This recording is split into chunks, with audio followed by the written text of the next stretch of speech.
दोस्तों बात करने वाले हैं बीपीएससी टीचर फेज 2 का फॉर्म कैसे फिल करेंगे। 6 से लेकर 12वीं क्लास के लिए बीपीएससी फेज 2 की वैकेंसी निकल के आ चुकी है। स्टेप बाय स्टेप मैं आपको एक लाइव फॉर्म फिल करके बताऊंगा ताकि आपको फॉर्म फिल करने में किसी प्रकार की मिस्टेक ना हो। तो आइए जानते हैं इस वैकेंसी के बारे में, कैसे आपको फॉर्म को अप्लाई करना है। एक सेपरेट वीडियो बना हुआ है ऑलरेडी इसके नोटिफिकेशन के रिगार्डिंग कि एलिजिबिलिटी क्या चाहिए।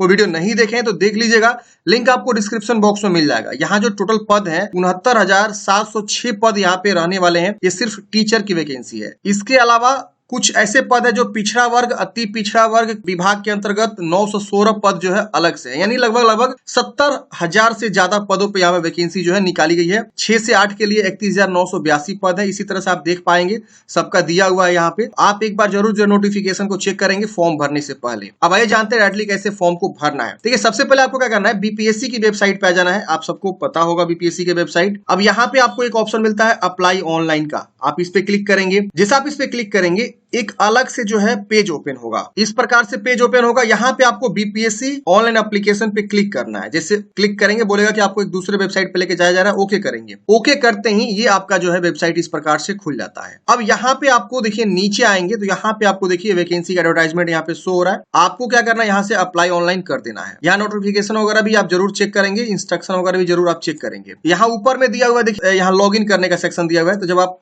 रजिस्ट्रेशन कर लेंगे ना तो यहीं से आपको लॉग इन भी करना होता है। तो आपको रजिस्ट्रेशन करने के लिए यहाँ पे अप्लाई ऑनलाइन का बटन मिलेगा, आप इस पे क्लिक करेंगे। आप स्टेप को समझिए अच्छे से, तभी आप जो है फॉर्म भर पाएंगे, क्योंकि ये वैकेंसी बहुत ही इंपॉर्टेंट है। तो विशेष ध्यान देकर आपको जो है यहाँ पे फॉर्म भरना होगा। चलिए यहाँ पे हम बात करते हैं कैसे फॉर्म भरेंगे। फर्स्ट नेम अपना लिखेंगे, फिर मिडिल नेम, फिर लास्ट नेम, ऐसे आपको लिख देना है। जैसे मान लीजिए आपका नाम सपोज दीपक कुमार है तो दीपक लास्ट में कुमार यहाँ डाल दिए, ऐसे आपको भरना है। अगर मान लीजिए सिर्फ आपका नाम दीपक है, कुमार सिंह ये सब कुछ नहीं है, तो सिर्फ दीपक भी यहाँ पे लिख के आगे कंटिन्यू कर सकते। या 3 अक्षर का है तो यहाँ दीपक कुमार सिंह, समझ रहे ना, ऐसे लिखना होता है।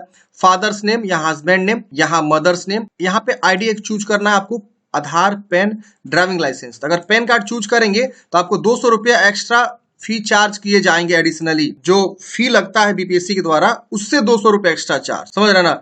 तो आप सबके पास जो है आधार कार्ड होगा ही, तो आधार कार्ड ही आप दीजिए, क्योंकि वहां पे फिंगर स्कैन होता है। तो ये आपको यहाँ पे आधार नंबर दे देना है। फिर आपको इस पे क्लिक करके जो है आधार कार्ड की पीडीएफ अपलोड करनी है। इस पे क्लिक करेंगे तो बोलेगा फाइल चूज करिए, और फाइल चूज करके आप यहाँ पीडीएफ को चुनाव। तो ये आपको पीडीएफ यहाँ पे अपलोड करना है। पीडीएफ ध्यान रहे आपको जो है आधार का बैक और फ्रंट दोनों एक पेज पे दिखना चाहिए, वैसा वाला आपको जो है यहाँ पे अपलोड करना है। ये पूछ रहा है are you citizen of India, आप इंडिया के निवासी हैं, हाँ कर देंगे। पूछ रहा है कि are you permanent residence origin of state Bihar, आप बिहार के परमानेंट निवासी हैं तो हाँ करेंगे। और अपना निवास सर्टिफिकेट यहाँ पे आपको सर्टिफिकेट नंबर, इशू डेट आपको यहाँ पे दे देना है। अगर आप बिहार के परमानेंट रेसिडेंस नहीं है तो आप नो भी कर सकते हैं। अब जो निवास प्रमाण पत्र है उसका पीडीएफ यहाँ पे आपको अपलोड करना है स्कैन करके। और यहाँ पूछ रहा है कि आप किस कैटेगरी से बिलोंग करते हैं। देखिए यहाँ पे आप लोग कंफ्यूजन नहीं होना है, बिल्कुल सावधानी से भरना है फॉर्म। देखिए अगर आप इस कैटेगरी में से मतलब EWS, SC, ST, EBC, BC से आते हैं तो आप यहाँ यस करेंगे। जैसे यस करेंगे तब जाके ये इनेबल होगा, देख रहे हैं ना, यस करने पे इनेबल हो रहा है। अगर आप नो करेंगे तो ये मतलब आप जनरल हो गए हैं, समझ रहे हैं इतना बात। अगर कोई जनरल कैंडिडेट है वो क्या करेगा, यहाँ पे नो करेगा। अगर कोई ईडब्ल्यूएस है, एससी, एसटी, बीसी, ईबीसी है तो वो यहाँ यस कर देगा, ठीक।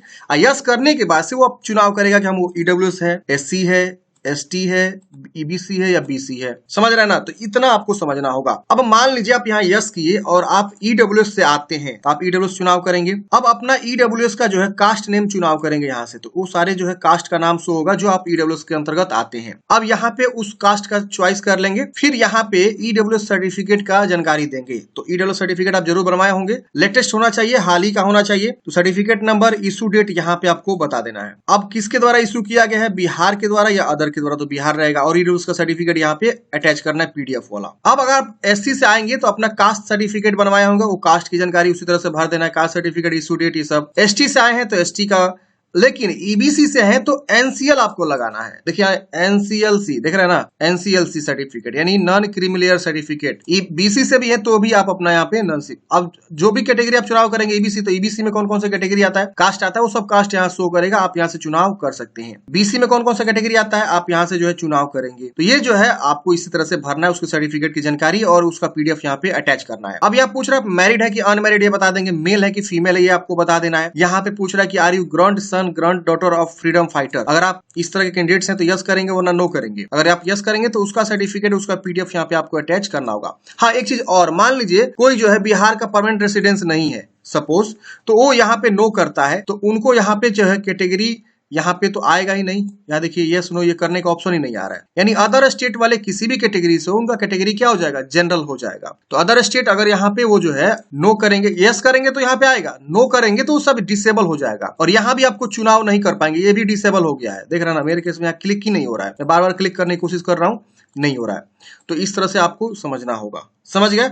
अब यहाँ पे आपको जो है अगला स्टेप आता है, यहाँ पे इसमें से कि आप जो है विकलांग है तो हाँ करेंगे और विकलांगता के बारे में बताएंगे, उसका सर्टिफिकेट वगैरह देंगे। और यहाँ पे चिकित्सा महाविद्यालय अस्पताल चुने जहां से आपने जो है चेकअप करवाया अपने विकलांगता के बारे में, जहां से आपने ये प्रमाण पत्र बनवाया हुआ है। देखिए यहाँ पे लिखा हुआ है प्रमाण पत्र निर्गत करने वाले सरकारी चिकित्सा के नाम। अगर आप हैं तो ही यहाँ चुनाव करेंगे, और नहीं है विकलांग तो आप इसे नो करेंगे, सब भी डिसेबल हो जाएगा। If any nature of disabilities में से कोई डिसेबिलिटी नेचर है तो बताना होगा। ये डिसेबल हो गया है मेरे केस में। अब ये पूछ रहा है डू यू वांट टू पे कंसेशनल फी, मतलब आप जो छूट मिल रहा है SC ST फीमेल और विकलांग को फी जमा करने में, उसमें आप छूट लेना चाहते हैं, हाँ करिए। अगर मान लीजिए कोई ऐसा बंदा है जो SC ST है और विकलांग है और फीमेल है और ये नो कर देगा ना, तो उनका पूरा फुल पे करना होगा जितना जनरल को लगता है। तो ध्यान देंगे, अगर आप SC ST disable female person है तो आप इसको यस कर देना है, ताकि उनका जो फी छूट मिल रहा है, मतलब फी में जो कटौती हो रही है जमा करने का, क्योंकि SC ST का फी हमेशा कम लगता है OBC जनरल को कंपैरिजन में, तो उनको यहाँ पे यस करना हो SC ST फीमेल को। Are you ex serviceman, ex serviceman है तो हाँ करें, अपना सर्टिफिकेट इशू डेट है उसका पीडीएफ यहाँ अपलोड करें, नहीं है तो नो करेंगे। अब यहाँ पूछ रहा है कि पंचायत राज संस्था एवं नगर निकाय संस्था नियुक्त कार्यरत शिक्षक, अगर आप पहले से नियुक्त एवं कार्यरत शिक्षक हैं पंचायत राज संस्था एवं नगर निकाय संस्था अंतर्गत, तो आप यहाँ पे यस करेंगे और अपना डेजिग्नेशन यहाँ बताएंगे, स्कूल का नाम बताएंगे, डिस्ट्रिक्ट का नाम बताएंगे कि कहाँ पे आप काम कर रहे हैं, और उसका जो है सर्टिफिकेट जो है डिटेल्स जो है सर, जैसे कि NOC ज्वाइनिंग लेटर या NOC आप देंगे, इशू डेट देंगे, और उसका जो है सर्टिफिकेट आप यहाँ पे अटैच करेंगे। अगर आप नहीं है इस तरह के शिक्षक तो आप यहाँ नो करेंगे, ये भी डिसेबल हो जाएगा। अब यहाँ पे आपको विशेष रूप से समझना होगा सारी इंपॉर्टेंट बातों, यहीं पे खेल होगा ताकि आप आगे गलती न कर सके। यहाँ पे आप समझ जाएंगे ना तो आगे कोई दिक्कत नहीं होने वाला फॉर्म भरने में। जो पहला स्टेप है ना, वो अगर क्लियर रहेगा आपके कॉन्सेप्ट तो आप इजिली फॉर्म को भर सकते हैं, कोई दिक्कत नहीं होने वाला है। प्रशैक्षणिक योग्यता के अनुसार इसमें से कोई एक चुनाव करें। प्रशैक्षणिक योग्यता में आपने क्या किया हुआ है, आप बीएड किए हैं या BA MAd किए हैं या BLEd किए हैं या BEd या BSc एड किए हैं या BPEd किए हैं। प्रारंभिक शिक्षा शास्त्र में द्विवर्षीय डिप्लोमा धारक अभ्यर्थी संबंधित विषय वर्ग के लिए यहाँ पे पूछा गया है। अब यहाँ पे केवल कंप्यूटर विज्ञान विषय के अभ्यर्थी जो प्रशैक्षणिक योग्यता या BEd आदि धारक नहीं है, 11 से 12 के लिए है। अब जैसे होता क्या ना कि अगर आप कंप्यूटर साइंस से फॉर्म भरना चाहते हैं, 11वीं 12वीं में वैकेंसी चल रही है कंप्यूटर साइंस, अलग अलग विषय है तो उसमें कंप्यूटर साइंस भी है, तो अगर आप उसके लिए फॉर्म भरना चाहते हैं तो ये चुनाव कर लेंगे ना, तो यहाँ पे जो है आपको BEd की आवश्यकता नहीं है। केवल संगीत विषय के लिए आप तो संगीत विषय चुनाव करेंगे। ललित या ललित कला नृत्य जो 9 से 10 में इस तरह के जो है आपके टीचर की वैकेंसी है तो वो आप चुनाव करेंगे। तो अपने अकॉर्डिंग देखना है, अगर आप BEd किए हैं तो BEd आप चुनाव करेंगे, या DLEd वगैरह भी किए हैं तो आप इसी के अंतर्गत जो है चुनाव करने वाले हैं। इतना आपको समझ में आ गया। अब यहाँ पे आपके द्वारा उत्तीर्ण पात्रता परीक्षा या दस्ता परीक्षा वर्ष 2012 से पूर्व नियुक्त एवं कार्यरत शिक्षक, ये यहाँ पे 2 कैटेगरी के बारे में पूछा जा रहा है। अगर आप पहले से मतलब ऑलरेडी वर्ष 2012 से पूर्व नियुक्त कार्यरत शिक्षक हैं, उनके लिए भी जानकारी मांगी जा रही है इसी कॉलम में, और आपके द्वारा जो उत्तीर्ण पात्रता परीक्षा है उसकी भी जानकारी मांगी जा रही है। तो आप यहाँ चुनाव करेंगे पात्रता परीक्षा या दक्षता पात्रता परीक्षा, ये चुनाव करेंगे। अब यहाँ पे बोल रहा है कि प्लीज सिलेक्ट सीटेट पेपर या बीटेट पेपर या सीटेट पेपर 2 या बीटेट पेपर 2 या बिहार स्टेट पेपर 1 या बिहार स्टेट पेपर 2। तो देखिए यहाँ पे सीटेट पेपर 1 वाले भी यहाँ पे आ रहे हैं, देख रहे हैं ना, यहाँ पे लिखा हुआ सीटेट पेपर 1 सीटेट पेपर 2, मतलब इसमें से कॉम्बिनेशन में से कोई एक आपको चुनाव करना है जो आपने क्वालिफाई किया, या मल्टीपल भी चुनाव कर सकते हैं। हम यहाँ ओके करते देखते हैं क्या क्या ऑप्शन आता है। अब यहाँ पे देखिए आ रहे हैं तमाम ऑप्शन, तो अब यहाँ पे आपको इसको टिक कर देना है। ठीक, टिक कर दिए, क्योंकि सबके कंबाइल है सीटेट पेपर 1 या स्टेट पेपर 1। तो यहाँ देखिए सीटेट पेपर 1 हट गया ना, क्योंकि वैकेंसी 1 से 5 के लिए नहीं है, यहाँ हट गया।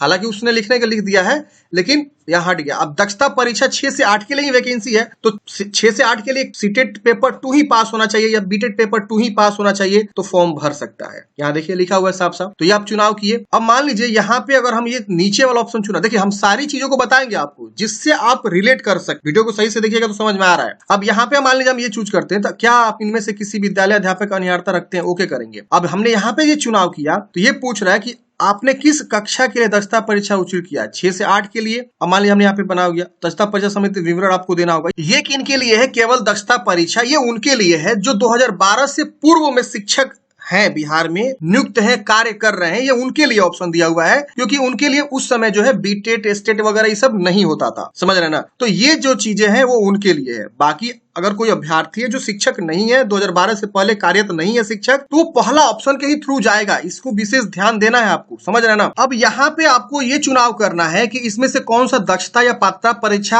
आप योग्यता रखते हैं, धारण करते हैं। तो मान लीजिए आप जो है सीटेट पेपर 2 पास है, जिस 6 से 8 के लिए बोला गया प्रारंभिक विद्यालय, तो आप जो है इसको टिक करेंगे। मान लीजिए आप इसको नहीं करना चाहते, इसको अनटिक भी कर सकते हैं। दूसरा है कि आप बिहार स्टेट पेपर 2 पास हैं तो 9 से 10 के लिए आप एलिजिबल रहेंगे। अगर आप ये भी किए हैं तो इसको भी आप यहाँ पे टिक करेंगे। तो आप मल्टीपल चुनाव कर सकते हैं। अगर आप जो है सीटेट पेपर 2 पास हैं और बिहार स्टेट पेपर 1 भी पास है तो इस दोनों को आप चुनाव करेंगे तो आगे चल के आपको 2 प्रीफरेंस देने का आएगा, 6 से 8 के लिए भी और 9 से 10 के लिए भी आएगा। अब यहाँ पे आप लोग सोचेंगे कि यहाँ विषय वस्तु नहीं पूछ रहा है 6 से 8 वाले में, और यहाँ एक विषय वस्तु भी आ रहा है, लेकिन यहाँ पे एक ऑप्शन दिखा रहे हैं 4 ईयर एज एक्सेप्शन। एक्सेप्शन मतलब क्या होता है? माफ होता है। अब इसके बारे में हम डिस्कस करेंगे। ये 6 से 8 वाला जो आप चुनाव करेंगे मान लीजिए, तो उसके लिए आपको आगे चल के ऑप्शन आएगा। 6 से 8 के लिए आप अप्लाई करना चाहते हैं तो उसमें आप चुनाव करिए कि आप लैंग्वेज के लिए अप्लाई करना चाहते हैं या साइंस या सोशल साइंस किसके लिए अप्लाई करना चाहते हैं। आगे आएगा ऑप्शन, बिल्कुल टेंशन नहीं लेना है। यहाँ पे एक ऑप्शन दिया हुआ है कि इसमें से आप बताइए कि आप क्या चुनाव करेंगे। तो इसमें से आपको जो है देखिए यहाँ पे 3 ऑप्शन आ रहा है। बिहार स्टेट पेपर 1 दस्ता परीक्षा कक्षा 9 से 10 के लिए यहाँ पे आपसे पूछ रहा है कि माध्यमिक शिक्षा पात्रता परीक्षा स्टेट 1 4 इयर्स एज एक्सेप्शन, मतलब 4 साल का एज छूट वाला जो है आपको यहाँ पे बोला गया। तो Hindi, English, science, math, social science, Sanskrit या उर्दू, ये ऑप्शन आ रहा है। दूसरा ऑप्शन आ रहा है कि माध्यमिक शिक्षा पात्रता परीक्षा state 1 10 years exception, age exception, Arabic, Persian, Bangla, physical education, Maithili. तो अगर आप एज में एक्सेप्शन लेना चाहते हैं, एज में एक्सेप्शन, एज में छूट के बारे में पूछ रहा है, 4 इयर्स का एज एक्सेप्शन मिल रहा है इन सब विषय के लिए, ठीक है। और माध्यमिक शिक्षा पात्रता परीक्षा स्टेट पेपर 1 10 इयर्स का एक्सेप्शन छूट, मतलब एज में छूट मिल रहा है इसके लिए। तो अगर इस तरह के कैंडिडेट्स आप हैं तो उसको आप चुनाव कर लेंगे, इजीली चुनाव कर लेंगे जो आपको चाहिए। नहीं है तो अन्य आप यहाँ पे चुनाव करेंगे। तो अपने अकॉर्डिंग देखेंगे कि आप क्या है। सेम इसमें भी नीचे में दिया हुआ देखिए, अगर आप बिहार स्टेट पेपर 2 पास हैं, कक्षा 11 से 12वीं यानी जो इंटर लेवल के विद्यालय होते हैं उसके लिए आप फॉर्म भरना चाहते हैं तो इसको टिक करेंगे मान लीजिए। और इसमें से आप चुनाव करेंगे कि आप बताइए कि स्टेट पेपर 2 का 4 ईयर एज एक्सेप्शन, जिसमें zoology, botany, chemistry, math, physics, English, Maithili, इनको 4 इयर्स का एज एक्सेप्शन आपको एज में छूट मिल रहा है तो इसको आप टिक करेंगे, या इस 10 इयर्स इस सब विषय के लिए मिल रहा है या अन्य के लिए। तो अपने अकॉर्डिंग यहाँ पे देखेंगे और आप जो है इसमें से चुनाव करेंगे किसके लिए आप अप्लाई करना चाहते हैं, ठीक है ना। तो आप देख लेंगे अपने अकॉर्डिंग और यहाँ पे भी आपको चुनाव करना है। तो ये अब आगे विषय आएगा कि आप स्पेसिफिकेशन विषय बताइए कि किसके लिए अप्लाई करना चाहते हैं। मान लीजिए हम यहाँ पे तीनों को टिक कर दिया, ठीक है। अब यहाँ पे हम नीचे आते हैं, ये सब डॉक्यूमेंट्स हमने अपलोड कर दिया। यहाँ पे सब सर्टिफिकेट, जो भी सर्टिफिकेट अटैच करना है फ्रेंड्स ना, वो सब जो है आपको पीडीएफ बना के अपलोड करना है और 100 KB से कम होना चाहिए। तो हमने यहाँ पे तीनों को टिक किया। तो तीनों के अकॉर्डिंग यहाँ पे पूछ रहा है कि सीटेट पेपर 2 या बीटेट पेपर 2 की जानकारी भरी, उसका सर्टिफिकेट नंबर, इशू डेट बताइए और यहाँ पीडीएफ उसको अपलोड कर दीजिए। तो हमने यहाँ पे एक अपलोड कर दिया है। इसकी वजह से बिहार स्टेट पेपर 1 की सर्टिफिकेट नंबर और इशू डेट उसको अपलोड करिए। बिहार स्टेट पेपर 2 के लिए सर्टिफिकेट नंबर, इशू डेट उसको अपलोड करिए। तो ये आपको यहाँ पे बता देना। अब नीचे बात आती है आपको, यहाँ पे ये देखिए, यहाँ पे अब आती है मेन बात, लैंग्वेज के बारे में पूछ रहा है और यहाँ पे आपको जो है प्रीफ्रेंस देना है। आप सबको पता है 2 वैकेंसी चल रही है, एक में 900 कुछ पद हैं और एक में 69,000 कुछ पद हैं। जो 69,000 पोस्ट शिक्षा विभाग के विद्यालय अध्यापक के लिए और दूसरा है कल्याण विभाग में जो पिछड़ा वर्ग विद्यालय है उसके लिए है। तो आप पोस्ट प्रीफ्रेंस यहाँ पे दे देंगे, पहला किसको दूसरा किसको, देख रहे ना। तो इसका टिक रहेगा, इसको टिक करेंगे, फिर इसको टिक कर देंगे, ऐसा टिक कर देना है। फिर जो लैंग्वेज का एग्जाम होगा, जो मैंडेटरी है, 30% लाना इसमें मैंडेटरी है। जो लोग सिलेबस अच्छे से अध्ययन कर लिए होंगे उनको पता होगा कि एक लैंग्वेज का भी आपको यहाँ पे पेपर होगा सिलेबस में।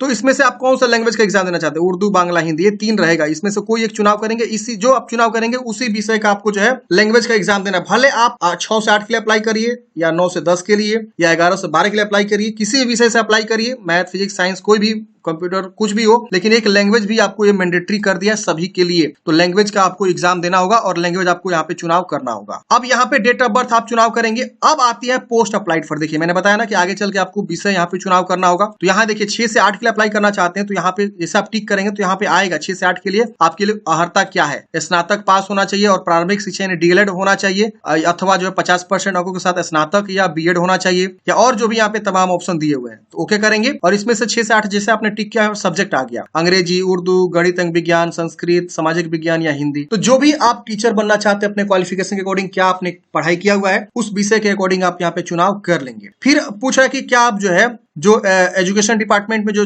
निकला हुआ है, if you want to apply for education department 9 से 10 सब्जेक्ट जनरल एंड 9 से 10 स्पेशल स्कूल टीचर, तो इसको टिक करेंगे और उसके अकॉर्डिंग सब्जेक्ट आप यहाँ पे चुनाव करेंगे। नहीं करना चाहते इसको अनटिक कर देंगे। ये जो आप क्वालिफिकेशन ऊपर चूज करेंगे ना, सीटेट वगैरह ये सब आप चुनाव करेंगे ना, ये सब तो ऑटोमेटिक यहाँ नीचे खुल के आएगा जब आप डेट ऑफ बर्थ भरेंगे। तो अब यहाँ क्लास 9 से 10 के लिए आप क्या मतलब देना चाहते हैं एजुकेशन डिपार्टमेंट में, तो 9th के 10th के लिए यहाँ पे देखिए पूछ रहा है कि आप जो है 50% अंकों के साथ स्नातक होने चाहिए अथवा पीजी होना चाहिए और साथ में आप जो है बीएड उत्तीर्ण होना चाहिए, तो आप अप्लाई करेंगे। और इसके अलावा जो बिहार स्टेट पेपर 1 है वही आप पास होने चाहिए, तो आप इसके लिए एलिजिबल रहेंगे। तो यहाँ पे आप जो है अब विषय चुनाव कर लीजिए कि गणित के शिक्षक, अंग्रेजी के शिक्षक, या फारसी, बांग्ला, मैथिली, विज्ञान, शारीरिक शिक्षक, संस्कृत शिक्षक, वो सारे जो है शिक्षक के यहाँ पे जो है विषय वाइज आपको दिखाई देंगे, हिंदी, संस्कृत, तो आप अपने अकॉर्डिंग यहाँ पे चुनाव कर लेंगे। तो ऐसे आपको चुनाव करना है। जब आप यहाँ पे जानकारी भरेंगे यहाँ पे, उसके अकॉर्डिंग यहाँ पे आगे जो ऑप्शन आएगा, ये अनटिक हो जा रहा है मुझे पता है, लेकिन आप टिक करेंगे, थोड़ा जल्दी से फॉर्म भर लेंगे, कंप्लीट कर लेंगे तो आगे आ जाएगा। अभी प्रीव्यू पेज भी आएगा, आपको बिल्कुल घबराना नहीं है।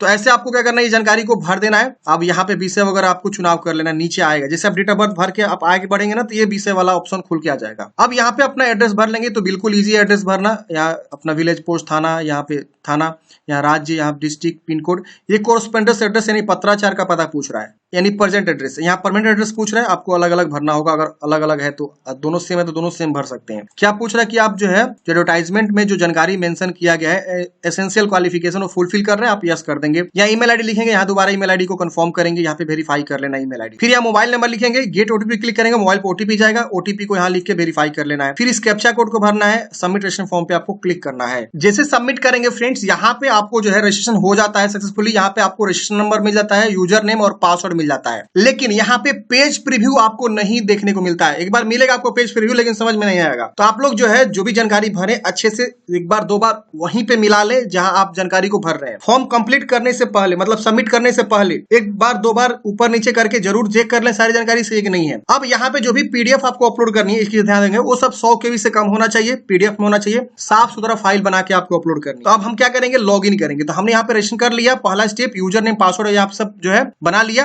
अब हम क्या करेंगे, लॉग इन करेंगे। तो इसको आप नोट कर लेंगे, आपको प्रिंट करके निकाल लेना। ये बहुत इंपॉर्टेंट चीज है। क्या होगा ना, आगे चल के जब भी एडमिट कार्ड आएगा, आंसर की आएगा, रिजल्ट आएगा, जो भी होगा वो एमआरसी डाउनलोड करना हो, सब चीज जो है अब इसी से होगा, यूजर आईडी पासवर्ड से। तो आप इसे प्रिंट जरूर कर लें, अपने पास सुरक्षित इसे जरूर रख लें। अब क्या करना है, आपको लॉग इन करना है। तो यहाँ पे फिर से आ जाना इसी वेबसाइट से जहां से आप लोगों ने फॉर्म भरा, यूजर नेम पासवर्ड जो आपको मिला वो लिखे, कैप्चा कोड भर के लॉग इन करेंगे। लॉग इन करते हैं फ्रेंड्स, इस प्रकार से आपकी जानकारी खुल के आ जाएगा। यहाँ पे आपको अपना नाम वगैरह सब चीज यहाँ पे शो होता है। अब यहाँ पे आपको जो है क्लिक हियर फॉर पेमेंट, अब दूसरा जो स्टेप है आपको पेमेंट जमा करना है। अब यहाँ लिखा once I make payment I will not be able to change. अगर आप एक बार पेमेंट कर देंगे तो आप इसमें से कुछ भी सुधार नहीं कर सकते हैं। तो विशेष ध्यान देके आपको पेमेंट करना। चलिए यहाँ करते हैं क्लिक। जैसे आप इस पे क्लिक करेंगे यहाँ पे आएगा, प्रोसीड करेंगे, ओके करेंगे। अब अगले स्टेप में आपको यहाँ पे पेमेंट का ऑप्शन आएगा, net banking, debit card, credit card, जो भी आप ऑप्शन से पेमेंट जमा करना चाहते हैं उसका चुनाव करेंगे। यहाँ रुपए डेबिट कार्ड है, अदर डेबिट कार्ड है, तो ये सब ऑप्शन है, नेट बैंकिंग में जाए तो नेट बैंकिंग का ऑप्शन है, क्रेडिट कार्ड का भी ऑप्शन है। तो जो भी आपके पास ऑप्शन है उसके थ्रू पेमेंट करेंगे। तो फ्रेंड्स हमने यहाँ पे जो है पेमेंट जमा कर लिया है। अगर आपका पैसा कट जाता है तो बिल्कुल घबराना नहीं है, आपको मेल करना है विभाग को, और पैसा या तो रिफंड होगा या तो सबमिट हो जाएगा। 24 से 48 घंटे बाद वेट करेंगे। तो अब यहाँ मेरा पैसा कट गया। एक चीज विशेष ध्यान देंगे, अगर आप तीनों के लिए अप्लाई करना चाहते हैं, तीनों का मतलब क्या, मिडिल स्कूल, हाई स्कूल और इंटर स्कूल, तो 3 मल्टीप्लाई होकर आपको पैसे कटेंगे। अगर आप सिर्फ एक के लिए अप्लाई करेंगे तो 400 रुपए, जैसे मैंने यहाँ पे SC/ST फॉर्म भरा तो 400 रुपए, मान लीजिए आपका 400 रुपए फी है। अब मैं तीनों क्लास के लिए अप्लाई करना चाहता हूँ, मिडिल, हाई और इंटर, तो 1200 रुपए मेरे कटेंगे। सिर्फ 2 के लिए करेंगे तो 800 कटेंगे, सिर्फ एक के लिए करेंगे तो 400 कटेंगे। तो आप देख लेंगे। अब यहाँ मैं बैक टू डैशबोर्ड पे आ जाऊंगा। मेरा पेमेंट सक्सेस हो गया। प्रिंट करना चाहता तो प्रिंट कर लीजिएगा, और यहाँ मैं बैक टू डैशबोर्ड पे आ जाऊंगा। बैक टू डैशबोर्ड पे आने के बाद से इस प्रकार से आपका स्क्रीन दिखेगा। यहाँ पे फॉर्म फिलिंग का ऑप्शन नहीं दिख रहा है, लेकिन यहाँ पे ध्यान दीजिएगा, एक यहाँ पे नया बदलाव हुआ इस बार। क्या बदलाव हुआ तो ध्यान दीजिए। देखिए, जब आप इसके वेबसाइट पे जाएंगे ना, तो यहाँ पे जब आप नोटिफिकेशन डाउनलोड करेंगे तो यहाँ पे लिखा हुआ है जो इंपोर्टेंट डेट है, 5 से 14 तक आप जो है रजिस्ट्रेशन और भुगतान करेंगे, मतलब पेमेंट जमा करेंगे। तो जो कैंडिडेट्स 5 से 14 के बीच रजिस्ट्रेशन करेगा और पेमेंट जमा कर लेगा, वो जो है फॉर्म भरेगा कब से, तो 10/11 से लेकर 25/11 तक। ये पहले आप लोग निबंधन कर लीजिए, भुगतान कर लीजिए, फिर हम जो है लॉगिन करवा के आपको जो है, तो 5 से लेकर 14 तक जो है आपका रजिस्ट्रेशन चलने वाला है। अगर आप जो है इसके बीच कर देते हैं 5 से 14 के बीच रजिस्ट्रेशन, तो आप जो है फॉर्म अप्लाई करेंगे कब से कब तक, तो 10/11 से लेकर 25/11 तक। हालांकि अप्लाई जो है पहले ही स्टार्ट हो जाएगा, रजिस्ट्रेशन खत्म होने से पहले ही। तो आप यहाँ देख सकते हैं, ये जो है आपका रहने वाला इंपोर्टेंट डेट। और यहाँ पे एक चीज और लिखा गया, अविस्तारणीय, मतलब ये विस्तार अब नहीं होगा, विशेष ध्यान दीजिएगा। तो जो भी कैंडिडेट्स यहाँ पे फॉर्म भरना चाहते हैं BPSC टीचर का टायर 2 का, इस पर बदलाव किया गया। तो आप लोग जो है पेमेंट और रजिस्ट्रेशन कर लीजिए। रजिस्ट्रेशन पहले होगा, फिर पेमेंट होगा, और उसके बाद जो है आप अगला जो प्रोसेस है, जिसमें आपको क्या आएगा, तो क्वालिफिकेशन की जानकारी भरने का ऑप्शन आएगा, और उसके बाद से फोटो सिग्नेचर लाइव खींचने का ऑप्शन आएगा। बस यही आगे प्रोसेस होगा। क्वालिफिकेशन में आप मैट्रिक, इंटर, ग्रेजुएशन, जो भी टीचर की जानकारी क्वालिफिकेशन होती है वो अपना भरेंगे, और आगे चल के अपना फोटो सिग्नेचर वगैरह जो है आपको अपलोड करना है, लाइव फोटो वगैरह ये सब अपलोड करना है। तो ये आगे आएगा। तो हम नेक्स्ट वीडियो लेकर आएंगे 10/11 को, 5 दिन बाद ही आ जाएगा वीडियो, और उसी दिन से ये स्टार्ट होगा। तो अभी कैसे करना होगा नेक्स्ट जब आएगा तो आप लॉग आउट करिएगा, और जो आपको यूजर आईडी पासवर्ड मिला उससे लॉगिन करिएगा, तो आपके डैशबोर्ड पे दिखा देगा फिल योर फॉर्म। तो अभी आप वेट करिए, जो लोग रजिस्ट्रेशन करना चाहते हैं जल्दी से रजिस्ट्रेशन कर लीजिए। 14/11 तक लास्ट डेट है, फिर आपका जो है 10/11 से फॉर्म फिलअप स्टार्ट हो जाएंगे। आई होप फ्रेंड्स आप लोग समझे होंगे। मिलते हैं किसी नेक्स्ट वीडियो में। जय हिंद।